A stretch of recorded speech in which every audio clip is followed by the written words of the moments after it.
ఎమ్మెల్సీలు, మాజీ శాసనసభ్యులు, మాజీ మంత్రులు మేమందరం ఒక రిప్రజెంటేషన్ బృందాన్ని ఏర్పాటు చేసుకొని డీజీపీ గారిని కలవాలనే ఉద్దేశంతో రావడం జరిగింది. డీజీపీ గారిని కలవడం కోసం వారిని మేము అపాయింట్మెంట్ అడిగాం. ఫోన్లో వారి పిఎస్ఓ పిఎన్ఓ గోవిందరావు గారు 4:35 వస్తే వారు మీతో కలుస్తారని, తరువాత వారు సెక్రటేరియట్కి వెళ్ళిపోతారని చెప్పారు. హుటాహుటిని బయలుదేరి 4:30 కల్లా కూడా మేము అక్కడికి చేరుకున్నాం. చేరుకున్న తర్వాత ఏం జరిగింది అనేది నేను చివరిలో చెప్తాను. మేము ప్రధానంగా వారిని రిప్రజెంట్ చేయాలనుకుంటున్నటువంటి అంశాలు రెండు. ఒకటి, మాజీ శాసనసభ్యుడు మొన్న గన్నవరంలో వైఎస్ఆర్సీపీ అభ్యర్థిగా పోటీ చేసి ఓటమి పాలైనటువంటి వల్లభనేని వంశీని ఈరోజు ఉదయం తెల్లారుజామున బహుశా 6 గంటలకో 5 గంటలకో హైదరాబాదులో వారిని అరెస్ట్ చేసినట్టుగా మీడియా ద్వారా మాకు సమాచారం అందింది. ఆ తరువాత వారు అసలు ఎందుకు అరెస్ట్ చేశారో మాకు అర్థం కాలేదు. కారణం ఏంటంటే ఆయన ఒక కేసులోనూ 2 కేసుల్లోనూ ముద్దాయిగా ఉన్నారు. ముఖ్యంగా గన్నవరం తెలుగుదేశం పార్టీ ఆఫీసు మీద దాడి జరిగిన కేసులో వారు ముద్దాయిగా ఉండటం, దాని మీద ఆయన కోర్టుకు వెళ్ళడం, ఆయనకి యాంటిసిపేటరీ బెయిల్ ప్రొటెక్షన్ ఇవ్వటం కూడా జరిగింది. కాబట్టి ఆయన అరెస్ట్ చేసేటటువంటి అవకాశం లేదనే అభిప్రాయం మాకుంది. కానీ ఉదయాన్నే అరెస్ట్ చేశారనే వార్త తెలియగానే ఎందుకు అరెస్ట్ చేశారో అర్థం కాక ఆశ్చర్యపోయాం, దిగ్భ్రాంతి చెందాం. దీనికన్నా ముందు 2 రోజుల క్రితం ఒక సంఘటన జరిగింది. అదేమిటంటే ఈ వల్లభనేని వంశీ గారి మీద, వైసీపీ కార్యకర్తల మీద, తెలుగుదేశం పార్టీ ఆఫీస్ మీద దాడి జరిగిందని ఏదైతే 2022లో కంప్లైంట్ ఇచ్చారో ఆ కంప్లైంట్ ఇచ్చినటువంటి వ్యక్తి సత్యవర్ధన్ అనే వ్యక్తి మొన్న హఠాత్తుగా కోర్టు వారి దగ్గరికి వెళ్ళి పబ్లిక్ కోర్టులో మ్యాజిస్ట్రేట్ ముందు ఆయన ప్రాసిక్యూషన్ చెప్పేదంతా అబద్ధమని, తానిచ్చిన కంప్లైంట్ అది కంప్లైంట్ రూపంలో ఇవ్వలేదని, కేవలం ఏదో సాక్షి సంతకం పెట్టమంటే నేను వెళ్ళానని, వెళితే వారేదో రాసుకుని సంతకం పెట్టారనే విషయాన్ని గౌరవ న్యాయస్థానం ముందు చెప్పారు. ఇక్కడ బయట చెప్పింది కాదు. చెప్పిన తర్వాత ఒక్కసారిగా తెలుగుదేశం పార్టీ ఆశ్చర్యపోయింది. అరే, మనం చేసినటువంటి తప్పు తెలుసుకున్నారు, మనం దొంగ కేసు పెట్టించామనే విషయం తెలుసుకున్నారు. ఆ సత్యవర్ధన్ అనే వ్యక్తి ఎస్సీ కులానికి చెందటం వలన పైన రాసుకున్నారు, సంతకం పెడితే నన్ను కులం పేరు కూడా తిట్టారని, ఎస్సీ ఎస్టీ అట్రాసిటీస్ యాక్ట్ కూడా పెట్టి బెయిల్ రాకుండా ఉండేందుకు కట్టుదిట్టంగా వాళ్ళు చేశారు అనేది తెలుసుకుని ఆశ్చర్యపోయి ఇదంతా ఫాల్స్ కేసు అని ప్రపంచానికి తెలిసింది. దానిలో తెలుగుదేశం వారు, లోకేష్ గారు, చంద్రబాబు నాయుడు గారు వీళ్ళందరూ కుట్ర చేసి ఈ సత్యవర్ధన్ తమ్ముడు అన్నో అరుణ్ అనే ఆయన్ని వాళ్ళు పట్టుకుని మా తమ్ముడి చేత బెదిరించి కిడ్నాప్ చేసి వంశీ వీళ్ళందరూ కూడా ఈ తప్పుడు స్టేట్మెంట్ మ్యాజిస్ట్రేట్ దగ్గర ఇప్పించారని ఒక కట్టు కథను అల్లి అది కేసు పెట్టి తెల్లారి అరెస్ట్ చేశారంట. ఇది విచిత్రమైన విషయం. ఇంతకన్నా దారుణమైన విషయం మరొకటి ఉండదని కూడా ఈ సందర్భంగా మనవి చేస్తున్నాను. వంశీ తెలుగుదేశంలో గెలిచాడు, తరువాత వైఎస్ఆర్సీపీలోకి వచ్చి పోటీ చేశాడు. అందువల్ల వంశీ మీద చంద్రబాబు నాయుడు గారు, అదేవిధంగా లోకేష్ గారు కక్ష కట్టారు. మా పార్టీలో గెలిచాడు, మా పార్టీలో గెలిచి వైసీపీలోకి వెళ్ళి పోటీ చేశాడు, మమ్మల్ని అనేక సందర్భాల్లో విమర్శించాడు. మా పార్టీలో ఉండి మా సామాజిక వర్గానికి చెందినటువంటి వ్యక్తి మమ్మల్ని దూషించడం ఏమిటి, మమ్మల్ని రాజకీయ విమర్శ చేయటం అనేది ఏమిటి అని కక్షగట్టి అనేక పర్యాయాలు వారి ప్రభుత్వం అధికారంలోకి వచ్చిన తర్వాత దాడులు చేయడానికి ప్రయత్నం చేశారు. కొన్ని సందర్భాల్లో వంశీని ఎలిమినేట్ చేయాలని కూడా ప్రయత్నం చేసినటువంటి విషయాలు నేను మీకు ప్రత్యేకంగా చెప్పవలసిన అవసరం లేదు. ఎన్నోసార్లు అరెస్ట్ చేయాలని ప్రయత్నం చేసినా న్యాయస్థానానికి వెళ్ళి వంశీ ప్రొటెక్షన్ తెచ్చుకోవడంతో ఇవాళ సడన్గా నిన్న సాయంత్రం మొన్న ఉదయం కేసు రిజిస్టర్ చేసి ఆ కేసుని ఇంకా ఆన్లైన్లో అప్లోడ్ కూడా చేయకోకుండా అరెస్ట్ చేసి తీసుకొచ్చి ఇవాళ కోర్టులో ప్రొడ్యూస్ చేయాలని అనుకున్నారు. రాత్రి లోపల కోర్టులో ప్రొడ్యూస్ చేస్తారు. చట్టం తన పని తాను చేసుకువెళ్తుంది. ఇది అన్యాయం. పోలీసు వారు తెలుగుదేశం పార్టీ వారితో కుమ్మక్కై వంశీని అరెస్ట్ చేశారనే విషయాన్ని డీజీపీ గారికి చెప్పే ప్రయత్నం చేస్తున్నాం. అంతేకాదు, పొద్దు నుంచి ఎవరిని కలవనీలా. వారి సతీమణి వెళ్తుంటే ఆమెను అడ్డగించారు, ఆమెను వెళ్ళనీయలేదు. అడ్వకేట్స్ వెళ్ళి కలవాలని ప్రయత్నం చేశారు, న్యాయ సహాయం ఇద్దామని. ఏంటి ఎఫ్ఐఆర్ ఏంటి, దాని కథ ఏంటి తెలుసుకొని కోర్టులో ఆర్గ్యూ చేద్దామని. ఎక్యూజ్డ్ అనే వ్యక్తి, ఎక్యూజ్డ్ అంటే ఏంటి, నేరారోపణ చేయబడినవాడు. నేరారోపణ చేయబడినవాడే తప్ప నేరస్తుడు కాదు ఎవరైనా సరే, ఇంక్లూడింగ్ చంద్రబాబు కూడా, ఎవరైనా, జగన్మోహన్ రెడ్డి గారని ఏదైనా.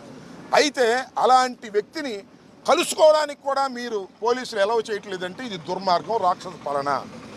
దీన్ని మీరు దృష్టిలో పెట్టుకోవాలని డీజీపీ గారికి మేము ఇవ్వాలని ప్రయత్నం చేశాం. మా ప్రయత్నం చేశాం. అయితే ఇంత దారుణంగా జరుగుతున్న అంశాన్ని మీ ద్వారా ప్రజల దృష్టికి తీసుకొస్తున్నాం. డీజీపీ గారి దృష్టికి కూడా మా కర్మ ఏంటంటే కలవలేదు కాబట్టి మీ ద్వారా ఆయన కూడా డీజీపీ గారిని కూడా చూడమని కూడా మేము కోరుతున్నాం. ఈ రికమెండేషన్ కూడా ఎవరు తీసుకోలేదు. ఈ రికమెండేషన్ కూడా వారు చూడాలని ఈ సందర్భంగా నేను కోరుతున్నాను. అవసరమైతే ఆయన మళ్ళీ కోరితే డీజీపీ గారు కోరితే చదివి కూడా వినిపిస్తాం. ఎందుకంటే ఆయనతో కలుసుకునే అవకాశం మాకు కల్పించలేదు. రాష్ట్ర డీజీపీ గారు శాంతి భద్రతలు కాపాడవలసిన హెడ్ ఆఫీస్కి అపాయింట్మెంట్ ఇస్తే వచ్చాము, అయినా ఆయన కలవలేదు. ఏంటో మాకు అర్థం కాలేదు. ఇది ఒక అంశం. రెండో అంశం, అబ్బాయి చౌదరి గారు దెందులూరు మాజీ శాసనసభ్యులు. నిన్న మీరు చాలా వీడియోలో చూసి ఉంటారు. ఆయన ఏలూరులో పెళ్లికి వెళ్ళాడు. ఇప్పుడు ప్రజెంటు ఎమ్మెల్యే గారు చింతమనేని ప్రభాకర్ గారు, సరే ఆయన ఇంతకు ముందు కూడా శాసనసభ్యులు. ఆయన గురించి నేను ప్రత్యేకంగా చెప్పాల్సిన అవసరం, మీ అందరికీ తెలిసినటువంటి వ్యక్తి. ఆయన ఎంతో మంచివాడు అనేది. ఆయన కారు అడ్డం ఉందని చెప్పేసి పచ్చిబూతులు తిట్టాడండి. అబ్బాయి చౌదరి గారి డ్రైవర్ని పచ్చిబూతులు తిట్టాడు, మ్యాన్ హ్యాండిల్ చేసే ప్రయత్నం చేశాడు. ఆ పచ్చిబూతులన్నీ కూడా మన సోషల్ మీడియాలో చాలా బ్రహ్మాండంగా వైరల్ అవుతున్నాయి, చూడండి. ఆయన అబ్బాయి చౌదరి గారి మీద కేసు పెట్టి అరెస్ట్ చేయాలని ప్రయత్నం చేస్తారు. పోలీసులు దాన్ని సహకరిస్తున్నారు. ఇది అన్యాయం అండి.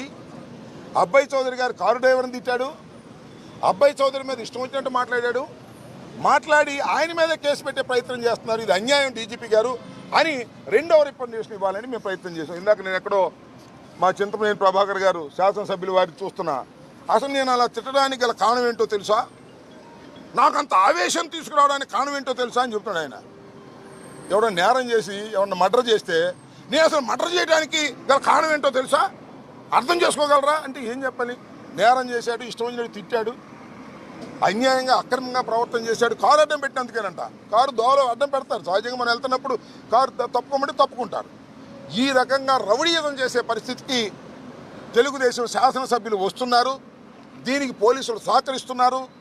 అలా సహకరించడం తప్పు అని చెప్పేందుకు మేము డీజీపీ గారిని వాళ్ళు కలవాలనుకున్నాం మేమందరం.